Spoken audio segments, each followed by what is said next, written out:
Le chapitre 8 nous démontre que Jésus était puissant en œuvre, mais également puissant en parole.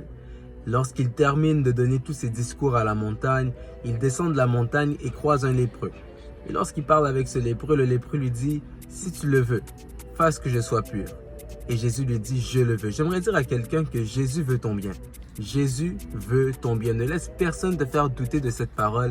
Jésus veut ton bien. Et lorsqu'on continue en descendant, la Bible nous dit que lorsqu'il arriva à Capernaum, et Capernaum signifie ville de la consolation, mais on va constater que la ville n'était pas en train de vivre la signification de son nom. En disant que c'était une ville de consolation, dans cette ville de consolation, des gens avaient besoin d'être consolés. Et là, on parle d'un homme qui était centenier.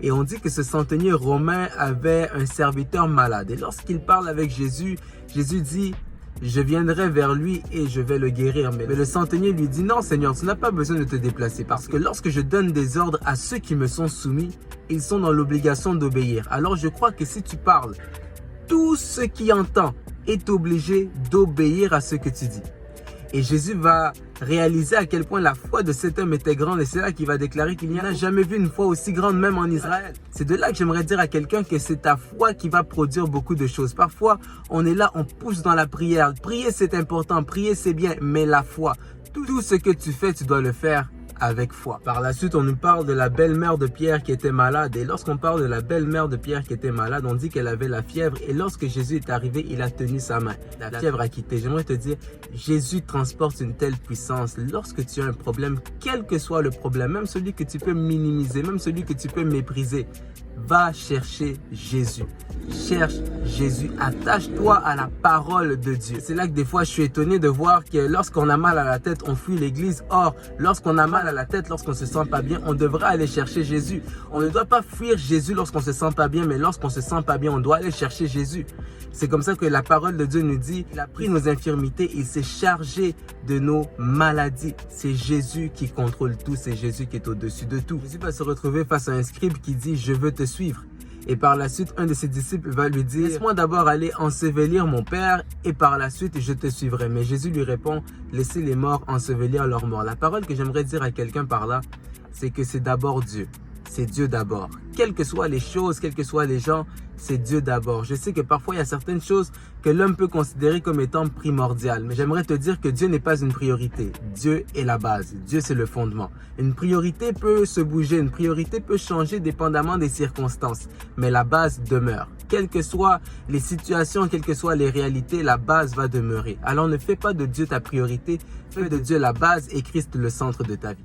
Et c'est comme ça que lorsqu'on se retrouve maintenant dans l'histoire de la tempête, lorsqu'ils étaient dans la barque, on nous dit que Jésus était en train de dormir. Et pendant que Jésus dormait, une tempête s'est levée et tous ceux qui étaient à bord de la barque ont commencé à paniquer, à stresser en se disant que c'est sûr qu'on va mourir. J'aimerais dire à quelqu'un, même dans les situations les plus compliquées que tu peux traverser, sache que si Jésus a pu trouver le sommeil alors que la tempête était en train de frapper, que les situations, je déclare que les situations que tu vas rencontrer et traverser dans ta vie, que ces choses ne t'enlèvent pas le sommeil au nom de Jésus.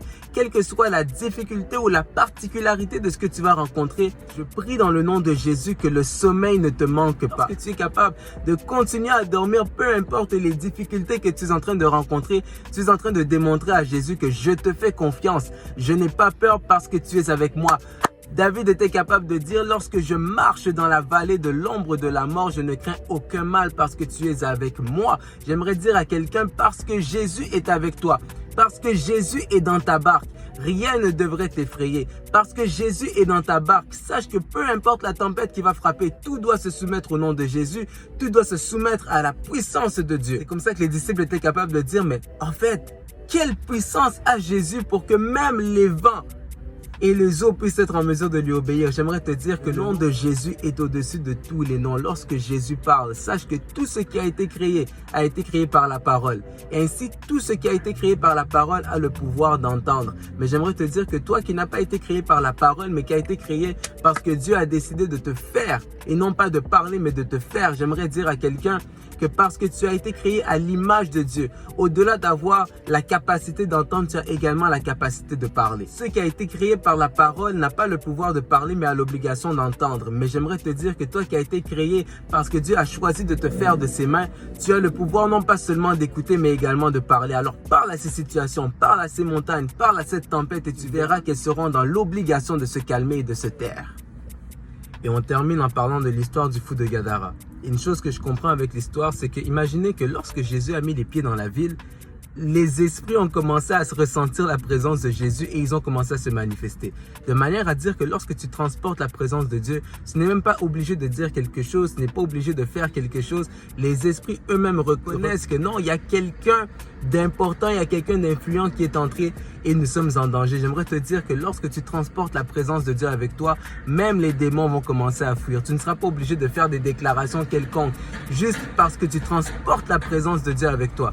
Les démons vont commencer à fuir. Et là, lorsque cet homme reçoit sa délivrance, il va dire à Jésus, « Permets à ce que je puisse te suivre. » Et Jésus va dire, « Non, toi demeure dans la ville. » Et les gens de Gadara vont commencer à implorer Jésus, vont commencer à supplier Jésus, « Sors de la ville, s'il te plaît, sors de la ville, on ne veut pas t'avoir ici. » Et en fait, ce que Jésus venait de faire, c'est qu'il venait de s'assurer d'avoir une présence dans la ville tout en étant à l'extérieur physiquement. Parce qu'étant donné qu'on l'avait chassé de la ville, il avait déjà déposé sa semence dans le fou de Gadara et lui maintenant était la présence de Jésus dans la ville, bien que Jésus était absent physiquement. J'aimerais te dire qu'à cause du témoignage que tu transportes, les gens seront en mesure de voir Jésus à travers toi. Que Dieu te bénisse.